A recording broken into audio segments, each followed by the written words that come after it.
A sound cuts through the quiet. Not an alarm exactly, a low electronic warble, the sound of a message arriving. There are 60 feet of concrete between you and the sky, and one other person 3 steps away, who stops the moment you do. You both turn toward the red metal box, and for the length of that sound, you do not yet know if the world outside is still the world you left this morning. Most of the time, it's a test. You will tell yourself that. You will be right. Almost every time. But the job is built so that you can never be completely sure. And that uncertainty is the whole weight of the life you've signed up for. Rewind 12 hours. It's still dark when you start driving. The base is behind you, and ahead is a lot of nothing. Interstate that narrows to a 2-lane, then a 2-lane that turns to dirt and gravel, out across the northern plains. Some of these posts sit almost 100 miles from home. The wind out here doesn't stop, and in winter the cold gets into everything. You're not driving to a gleaming war room. You are driving to a fenced lot in a field. There are 400 of these missiles in the ground, spread under 5 states: Montana, North Dakota, Wyoming, Nebraska, Colorado. And you are one small crew coming to relieve another. When you arrive, the surface is almost domestic. There's a facility manager who runs the site, a cook who feeds whoever's there, and security forces who never really stand down. A little household, sitting on top of the apocalypse. Then you go down. An elevator lowers you through the concrete, and at the bottom is a door. This is the no-loan zone, a place you are never, ever allowed to enter by yourself. The door is a slab of steel that weighs 8 tons, and once you're inside, it locks from your side. It swings shut behind you, and the sound it makes is the sound of the day closing. The room it seals you into is smaller than you'd think. A steel capsule, roughly the size of a single wide trailer, and, this is the part the diagrams never quite prepare you for, it's hanging. The whole capsule is suspended on 4 enormous shock absorbers, so that, if a weapon ever went off nearby, the room could sway and ride it out instead of shattering. There's a fold-out bed, a toilet, a hot plate, 2 chairs at 2 consoles, and equipment that is, in places, older than you are. It has its own power and its own supply of air. Sealed down here, in theory, you could keep breathing and keep watching, even if the surface above you was gone. This is where you'll spend the next 24 hours. Here is what you actually control. 10 intercontinental ballistic missiles buried in silos in the fields for miles around you, and a backup responsibility for 10 more. 2 of you sit down here to watch them, and everything in this room is designed around a single idea.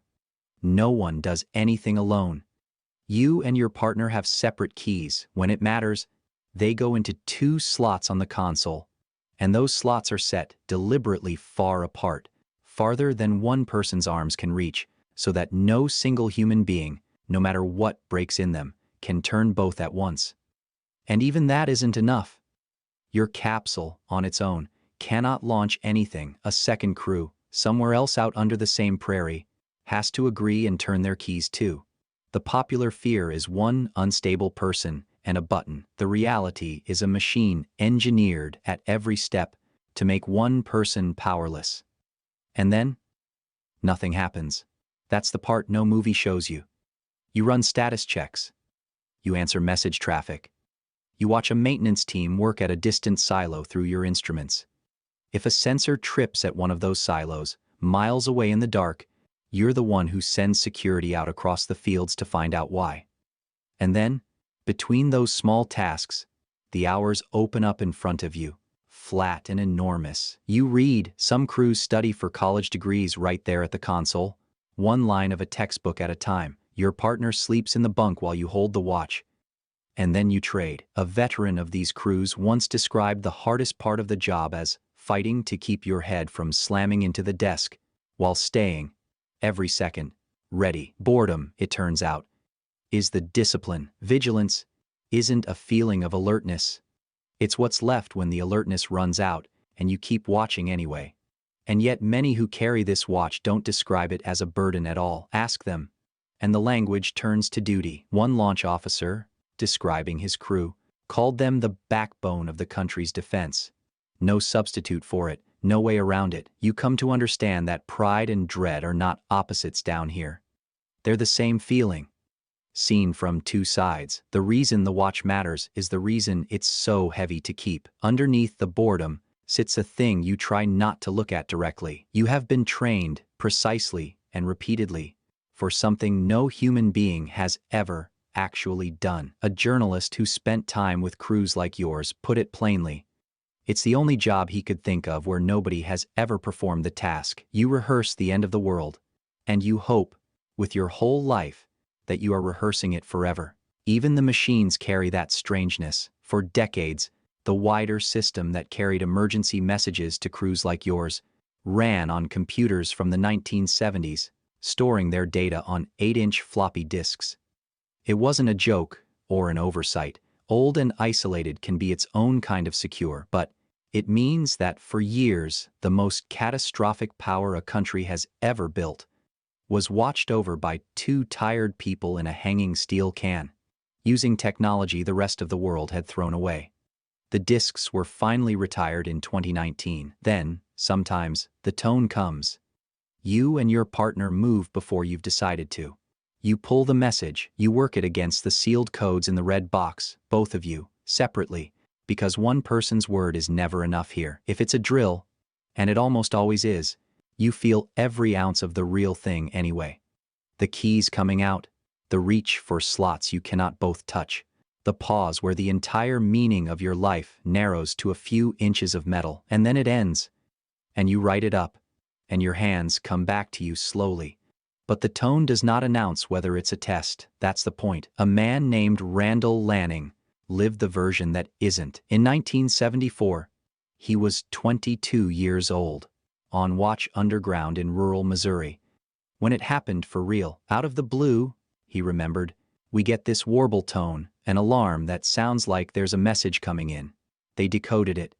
They brought out the launch keys and the codes. And in that stretched out moment, he said, you start thinking like, well, am I ever going to see daylight again? It lasted, he thought, about 10 minutes. It seemed like 10 hours. Then another encoded message came through. And, in his words, thank God, it was a ratchet down. A stand down. The keys and the documents, he said, went flying back into the safe. He never turned them. Almost no one ever has. But he carried the shape of that night out of the ground with him, and so would you. This is the strange arithmetic at the center of the whole job.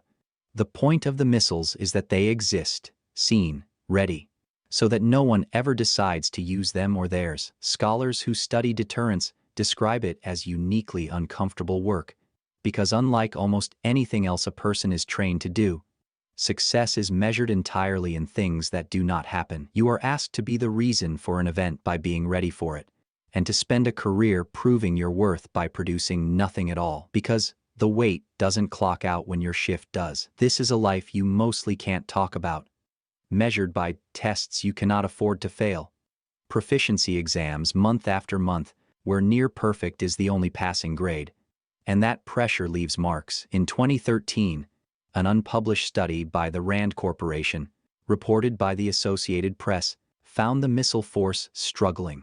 Burnout, low morale, higher rates of misconduct than the Air Force as a whole. A year later, at One Wing, investigators found dozens of officers had cheated on that proficiency test. One had texted answers to the others, and by the end, 9 commanders had lost their jobs. None of it was about anyone wanting to launch. All of it was about what it does to people to stand ready to, and ready to, and ready to. For a moment, everyone is praying. Never arrives. Eventually, your relief arrives. The 8-ton door opens. The elevator carries you back up, and the plane's light hits you like it's brand new. Because for 24 hours, there wasn't any. Behind you, 10 missiles sit exactly as you found them. Untouched, and that, precisely, is what winning looks like in this job. You were handed the most consequential power a person can hold, and you exercised it by doing nothing at all, correctly, for a full day. You'll come back and do it again in a few days. And the strangest part, this whole world, the hanging capsules, the keys, the discs, the men and women in the ground, is already being dismantled around you. The first of these old silos is being taken offline now. to make way for what comes next. Someday, the tone will stop for good in these particular rooms. Until then, the finger over the button story you came in with is gone. What's left is quieter, and heavier, and true. A life spent perfectly prepared for the one thing you hope to God you never do, and measuring every uneventful shift, every ordinary sunrise on the way back up, as a small, deliberate victory over the end of the world.